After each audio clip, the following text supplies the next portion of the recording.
માનનીય CP sir અને માનનીય એડિશનલ સીપી સરના માર્ગદર્શન હેઠળ રાજકોટ શહેર એસઓજી દ્વારા સે નો ટુ ડ્રગ્સ અભિયાનના તહત 17/3ના રોજ એક હાઇબ્રિડ ગાંજાનો કેસ કરવામાં આવેલ હતો. એમાં આરોપી ધ્રુવ સંજયભાઈ જોશી પાસેથી આશરે 70 ગ્રામ જેવું હાઇબ્રિડ ગાંજો પકડવામાં આવેલ હતો. એને કોર્ટમાં પ્રોડ્યુસ કરવામાં આવેલ હતો અને નામદાર કોર્ટ દ્વારા એમના 5 દિવસના રિમાન્ડ ગ્રાન્ટ કરવામાં આવેલ હતા.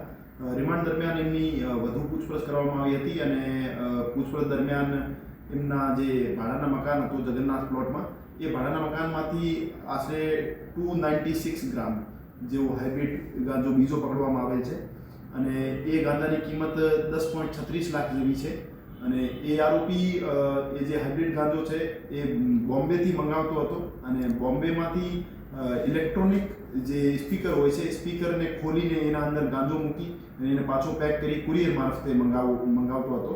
તો હવેથી અમે કુરિયરની રેન્ડમ ચેકિંગ કરીશું અને જે નવી એમઓ અમારા ધ્યાનમાં આવી છે કુરિયર મારફતે એનડીપીએસની સપ્લાયની, એના ઉપર પણ અમે વોચ રાખીશું. સાહેબ, અન્ય કોઈ લોકોને નામ ખુલે અથવા તો જે લોકો સેવન કરતા હતા, જેમને વેચતો હતો, કેટલા રૂપિયામાં વેચતો હતો ને એના વિરુદ્ધ હવે શું કાર્યવાહી?